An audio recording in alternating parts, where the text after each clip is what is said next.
IPL में 200 wicket लेने वाले पहले तेज गेंदबाज कौन बने हैं? और correct answer explanation. Royal Challengers Bengaluru और चेन्नई सुपर किंग्स के बीच हुए मुकाबले में भुवनेश्वर कुमार ने इतिहास रच दिया, क्योंकि वह इंडियन प्रीमियर लीग में 200 विकेट लेने वाले पहले तेज गेंदबाज बन गए। उन्होंने सीएसके के आयुष महात्रे को आउट करके यह उपलब्धि हासिल की। ये लीग में एक बहुत बड़ी उपलब्धि है, खासकर तब जब आईपीएल के इतिहास में स्पिनरों को सबसे ज्यादा विकेट लेने वालों के तौर पर जाना जाता है। हाल ही में मूडीज ने वित्त वर्ष 2027 के लिए भारत की जीडीपी वृद्धि अनुमान कितने प्रतिशत लगाया है? Option A 6%, option B 6.5%, option C 7.0%, option D 7.5%। Correct answer explanation. वैश्विक रेटिंग एजेंसी मूडीज रेटिंग्स ने भारत की इकोनॉमी की वृद्धि के अनुमान को 6.8% से घटाकर 6% कर दिया है। मिडिल ईस्ट में चल रही इस जंग का असर पूरी दुनिया को भुगतना पड़ रहा है, क्योंकि इसके कारण ईरान ने स्ट्रेट ऑफ होर्मुज बंद कर दिया है, जहां से तेल और गैस की सप्लाई होती है। चूंकि भारत कच्चे तेल और एलपीजी के आयात पर अत्यधिक निर्भर है, इसलिए इसके प्रभाव ईंधन की बढ़ती कीमतों, मुद्रास्फीति की चिंताओं और घरेलू उपभोग पर पड़ने वाले दबाव के रूप में स्पष्ट रूप से दिखाई दे रहे हैं। हाल ही में विकास और शांति के लिए अंतर्राष्ट्रीय खेल दिवस कब मनाया गया है? Option A 7 April, option B 6 April, option C 5 April, option D 4 April. Correct answer explanation. विकास और शांति के लिए अंतर्राष्ट्रीय खेल दिवस IDSDP हर साल 6 अप्रैल को दुनिया भर में मनाया जाता है। 2026 के लिए इसका विषय है खेल पुल बनाना, बाधाएं तोड़ना, जो इस शक्तिशाली संदेश को दर्शाता है कि खेल केवल मनोरंजन के साधन नहीं है, बल्कि वे एकता, समावेश और वैश्विक सहयोग के माध्यम हैं। IDSDP ये दिखाने का भी एक अवसर प्रदान करता है कि कैसे एथलीट और पूरा ओलंपिक आंदोलन खेलों के माध्यम से एक शांतिपूर्ण समाज के निर्माण में सक्रिय रूप से योगदान देते हैं। हाल ही में भारत ने बैंकॉक में आयोजित विश्व तीरंदाजी पैरा सीरीज में कितने पदक अपने नाम किए हैं? Option A 8, option B 12, option C 14, option D 16। Correct answer explanation. Bharat ने बैंकॉक में आयोजित विश्व तीरंदाजी पैरा सीरीज में भाग लिया और कुल 16 पदक जीते। इनमें 7 स्वर्ण पदक, 5 रजत पदक और 4 कांस्य पदक शामिल हैं। पायल नाग ने महिला कंपाउंड स्पर्धा में स्वर्ण पदक जीता। उन्होंने फाइनल में शीतल देवी को हराया। तोमन कुमार ने पुरुष कंपाउंड वर्ग में स्वर्ण पदक हासिल किया। उन्होंने फाइनल में जॉनथन मिलने को हराया। भावना ने महिला रिकर्व स्पर्धा में स्वर्ण पदक जीता। उन्होंने 6-0 के स्कोर से समाप्त हुए मुकाबले में फत्थरफोन पट्टावियों को हराया। हरविंदर सिंह ने रिकर्व फाइनल में रजत पदक जीता, जिसमें उन्हें खुलेदीन से हार का सामना करना पड़ा। स्वाति चौधरी ने भी महिला वर्ग W1 में रजत पदक जीता। उन्हें ओक ग्यूम किम ने हराया। श्याम सुंदर स्वामी ने पुरुष कंपाउंड स्पर्धा में कांस्य पदक जीता। उन्होंने राकेश कुमार को हराया। राकेश कुमार चौथे स्थान पर रहे। हाल ही में विश्व स्वास्थ्य दिवस कब मनाया गया है? Option A 7 April, option B 6 April, option C 5 April, option D 4 April. Correct answer explanation. विश्व स्वास्थ्य दिवस हर वर्ष 7 अप्रैल को मनाया जाता है। विश्व स्वास्थ्य संगठन की पहली स्वास्थ्य सभा में 1948 में विश्व स्वास्थ्य दिवस मनाने का निर्णय लिया गया। इसे पहली बार 1950 में मनाया गया था। ये विश्व स्वास्थ्य संगठन द्वारा घोषित 11 आधिकारिक वैश्विक स्वास्थ्य अभियानों में से एक है।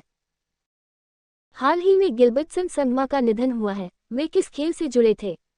Option A football, option B hockey, option C tennis, option D cricket. Correct answer explanation. Golden boot वाला खिलाड़ी का विशेषण पाने वाले असम के मशहूर फुटबॉलर गिलबर्टसन संगमा को गुवाहाटी स्थित उनके आवास पर निधन हो गया। वह 71 वर्ष के थे। संगमा पिछले कुछ वर्षों से बढ़ती उम्र से जुड़ी बीमारियों से जूझ रहे थे। संगमा को 2022 में राज्य के दूसरे सर्वोच्च नागरिक पुरस्कार असम सौरभ से सम्मानित किया गया था। उन्होंने असम पुलिस टीम को बोर्दोलोई ट्रॉफी और स्वतंत्रता दिवस कप सहित कई ट्रॉफियां जीतने में भी मदद की। संगमा को 1970 के दशक के मध्य में इंडोनेशिया और थाईलैंड में खेले गए 3 अंतर्राष्ट्रीय माई3 मैचों के लिए भारतीय टीम में भी चुना गया था। निम्नलिखित में से किस उच्च न्यायालय ने आर्टिफिशियल इंटेलिजेंस को लेकर एक सख्त नीति जारी की है? Option A Patna high court, option B Delhi high court, option C Gujarat high court, option D Madras high court. Correct answer explanation. Gujarat high court ने एक नीति जारी की है जिसके तहत न्यायिक फैसले लेने या फैसलों का मसौदा तैयार करने के लिए आर्टिफिशियल इंटेलिजेंस AI के इस्तेमाल पर रोक लगा दी गई है। हाई कोर्ट ने माना है कि AI कार्यक्षमता को बेहतर बना सकता है, लेकिन साथ ही इस बात पर भी जोर दिया है कि निष्पक्षता, जवाबदेही और न्यायिक स्वतंत्रता सुनिश्चित करने के लिए न्याय प्रक्रिया के केंद्र में मानवीय तर्कशक्ति ही रहनी चाहिए। ये कदम कानून और शासन जैसे संवेदनशील क्षेत्रों में AI की भूमिका को लेकर बढ़ती बहसों के बाद उठाया गया है। हाल ही में निम्नलिखित में से किस देश ने सट्टेबाजी से संबंधित 7,000 से अधिक मोबाइल एप्लीकेशन और वेबसाइट बंद कर दी है? Option A America, option B Nepal, option C Sri Lanka, option D Bangladesh. Correct answer explanation. Nepal ने अवैध सट्टेबाजी और ऑनलाइन जुए के खिलाफ एक बड़ी कार्रवाई करते हुए 7,000 से अधिक मोबाइल एप्लीकेशन और वेबसाइटों को ब्लॉक कर दिया है।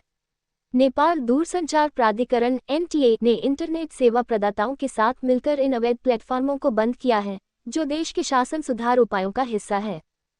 हाल ही में इलेक्ट्रॉनिक्स निर्यात के मामले में भारत किस क्रम का देश बन गया है? ऑप्शन ए प्रथम, ऑप्शन बी द्वितीय, ऑप्शन सी तृतीय, ऑप्शन। Correct answer explanation.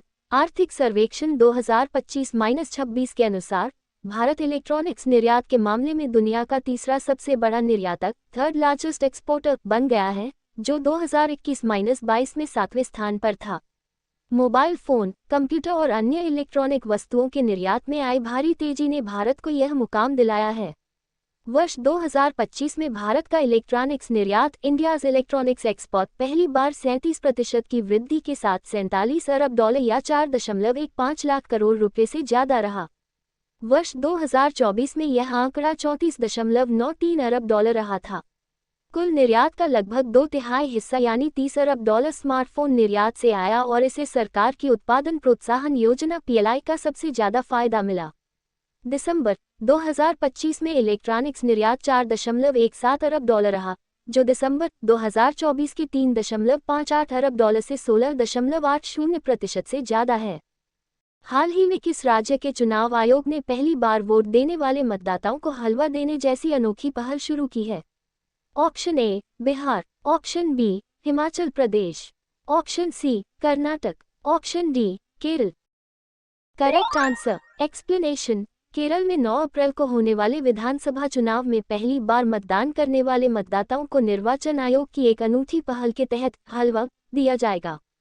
मुख्य निर्वाचन अधिकारी CEO रतन यू केलकर ने आगामी चुनाव में युवाओं की भागीदारी को प्रोत्साहित करने के लिए वोट स्वीट एंड केरल अभियान नाम के एक विशेष अभियान की घोषणा की।